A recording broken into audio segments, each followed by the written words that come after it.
INEC failed to show evidence of election data deleted from BIVAS stored on back-end server EU.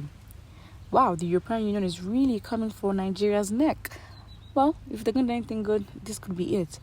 The European Union Election Observation Mission has voiced concerns regarding the handling of election data in Nigeria.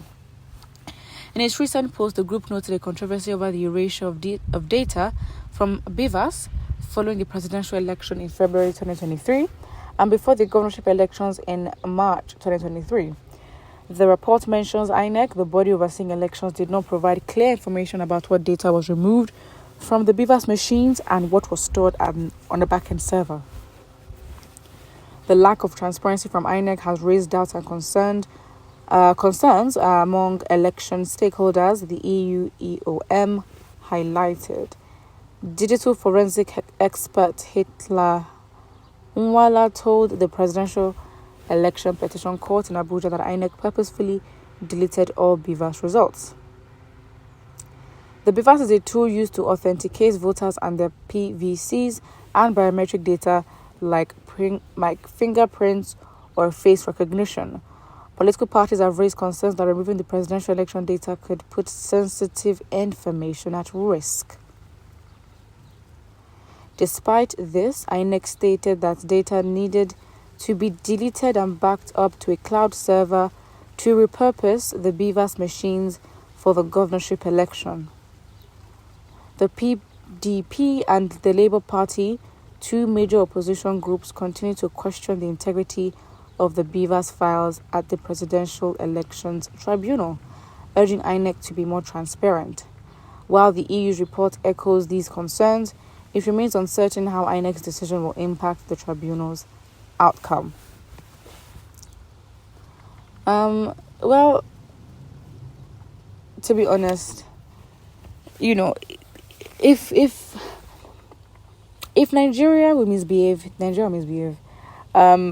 And the EU can give its report, give its opinion, give its this, give its that, but they're not necessarily mentioning any information that is new. If anything, they can just be honest and keep saying these things and call out INEC rather than just give out narratives of Africa is that.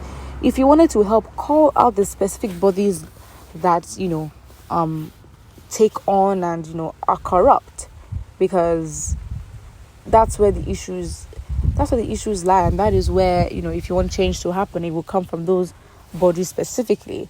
But yeah, is there any point if the EU can still be giving these people advice, calling them out, and the nation doesn't listen? Then leadership is a very big problem, and as long as we're in the hands of individuals like this, the change we're looking for we will not find.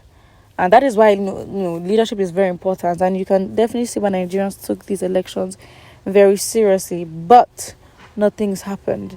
We've got to hit them where it hurts, and if it's their money, then maybe we need to plan a sit at home, as in a national sit at home, because honestly, when people don't go to work, when the informal and formal ways in which the country makes money in the different sectors, again, formally or informally, when Nigerians stop producing and slaving for these people, then maybe, just maybe, we will see. Yeah, honestly. But I think we're at such a rate of poverty and in a mode of survival that is so unlikely. So poverty, low standards of living, trauma, all these things are the perfect,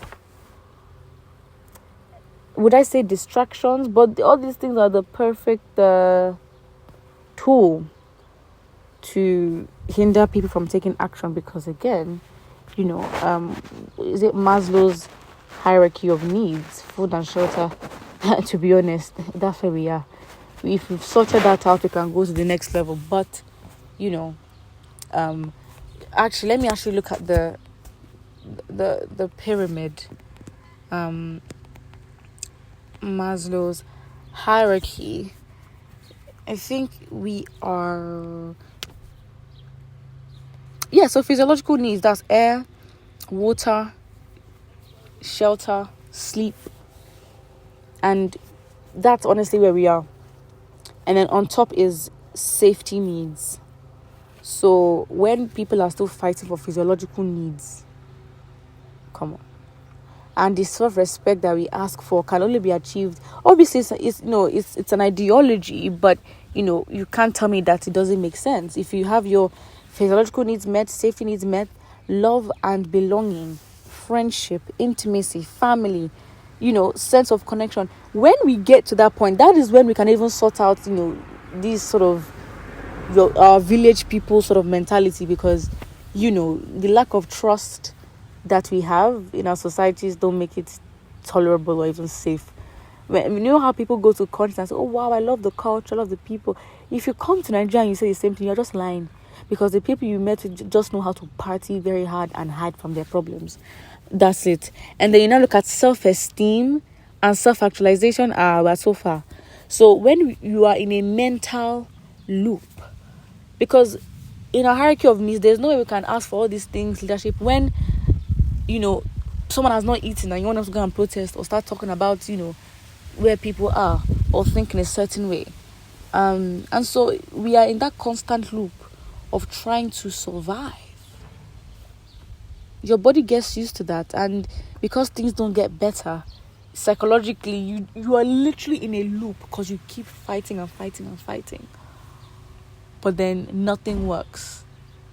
That's why, of course, leaving the environment, it seems like the actual option, because where you are doesn't mean that. And those that choose to stay in Nigeria, to be honest, have a lot of their needs met for them to choose to stay in that environment, because if their reality wasn't that, I'm sure they would think of leaving the country too. Well, put what you think in the comment section below, and don't forget to like and subscribe.